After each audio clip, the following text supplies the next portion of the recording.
What's happening, financial coaches? It's Pete here. Hey, I want to talk to you about a real person this time, and I'm actually not going to anonymize him, but I'm actually going to protect his identity a little bit by not giving you his last name, just because I haven't run it by him yet, and I don't want the floodgates to open with business for him quite yet either. But yeah, the lighting in here is making my face look a little strange. Might just turn off my light.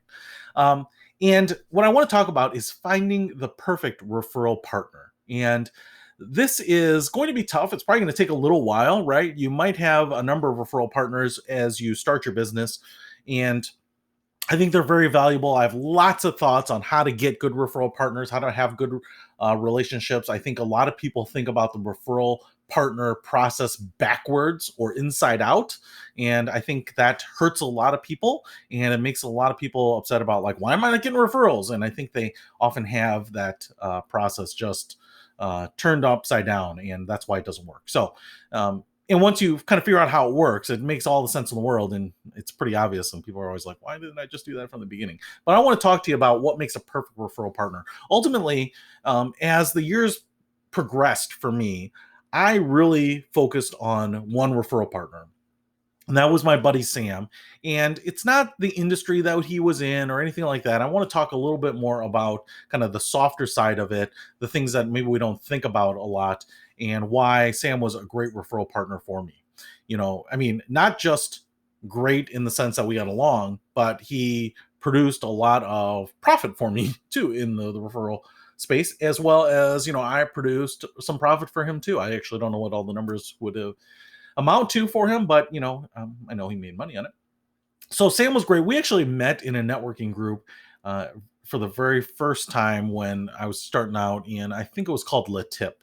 And I think they're still around, but that was the group we met in.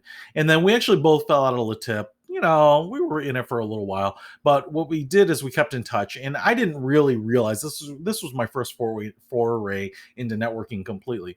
But what I realized is we had a number of things that ended up making us great referral partners over the years.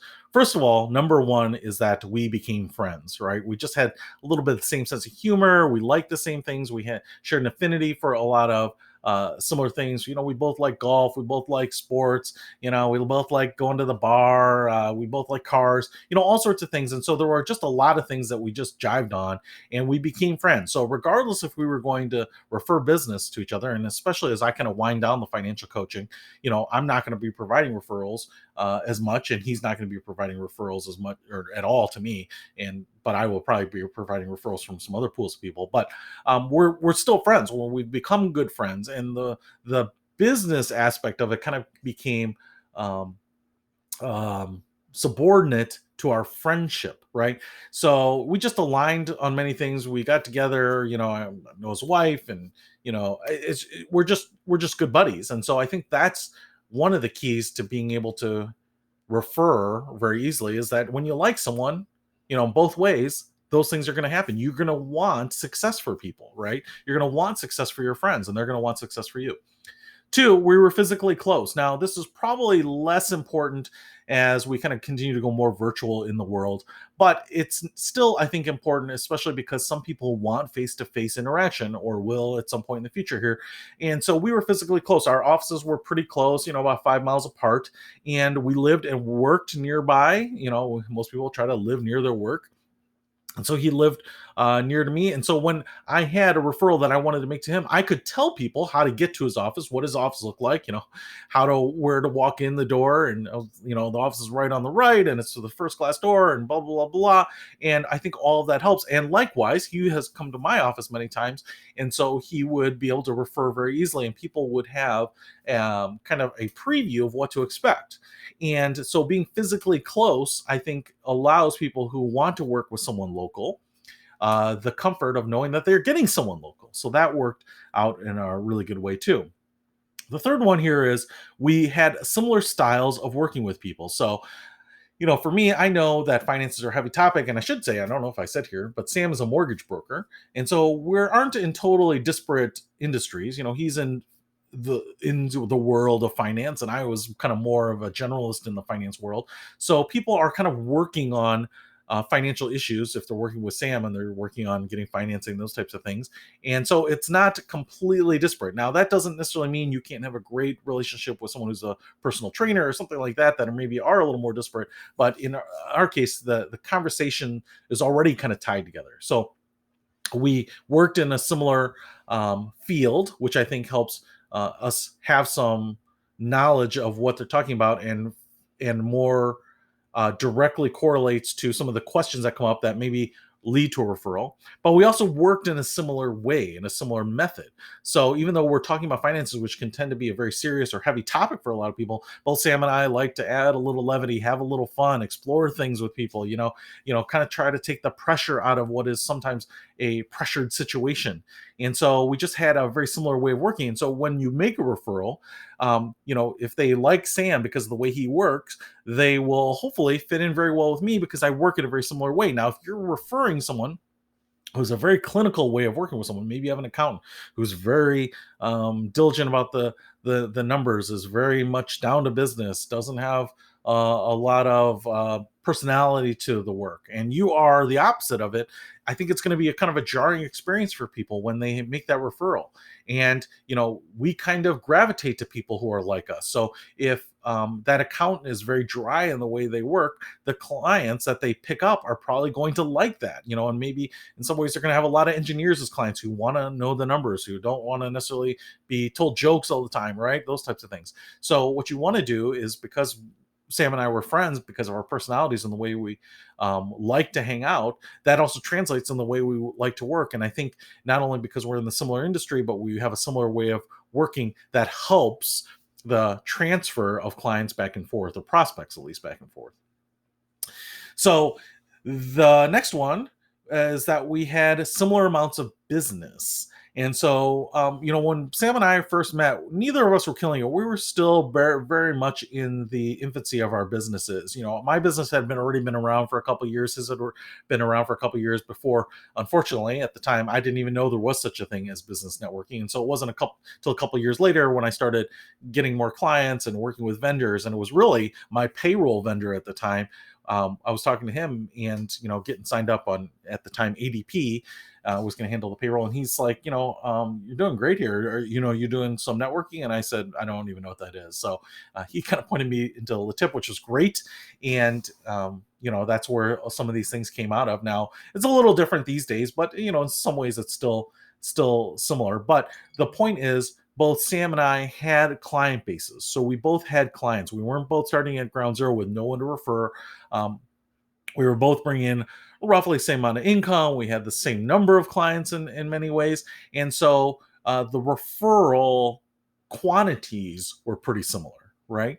And in fact, what ended up happening is that we probably weren't referring someone every week, but kind of the early stages, maybe once a month, we would exchange a referral. And so, I maybe had 6 going to him in a year, and he had 6 coming to me. And then over the years, it was 12 going to him and 12 coming to me. And it, started to continue to rise. And at some point you start to have some diminishing returns that you just kind of find the maximum number of people you can work with, and you're only going to be able to refer a subset of those out. But because we had similar amounts of business and those businesses were growing at a similar rate, we were also sending referrals at a similar rate, which made the relationship work. So again, I wasn't counting dollars per se. I knew how many dollars I was generating, but I wasn't asking Sam to report back to me, but it just felt fair. It felt equal, right? There was some parity to it. And I think that helps, because if you feel like you're giving referrals all the time and not getting any back, you're probably going to start holding back on those, or maybe trying to find someone else, because now you've got something very valuable. Why not find someone who has a similar amount of business that can send me some referrals? Why can't I have those referrals, be responded to with some reciprocity, right? And so I think that was one of the keys to us having a good referral relationship as well. The other thing is, we had very similar client philosophies. So we just both believed in a really high touch, high quality of service, high involvement in people, deep diving into their needs, not just kind of the cursory level. One of the things that I realized, especially looking back now, is that we both had regular client appreciation events. And certainly Sam was always invited to mine, and I went to Sam's, and sometimes we stole ideas, but it wasn't because Sam was doing client appreciation events that I did it, or vice versa. Had an event at the zoo one time, had an event at the theater, just tried to do a bunch of different things. Had an a cappella group come in at a dinner one time, right? So I would do some of these annual client appreciation events for people and have them in, and Sam would do it too. He would rent out a movie theater for a new Disney release and have a family night. He had lots of bar nights. He had a top golf night, right? So there are lots of ways that you can show your appreciation to clients, and that was a similarity between both of us, that clients didn't necessarily feel like they were one of thousands. I think in both of our businesses, you could make a decent amount of money on an individual client. And so what you didn't need is necessarily the McDonald's of services. What you wanted is a good quality service where people understood that they were valued.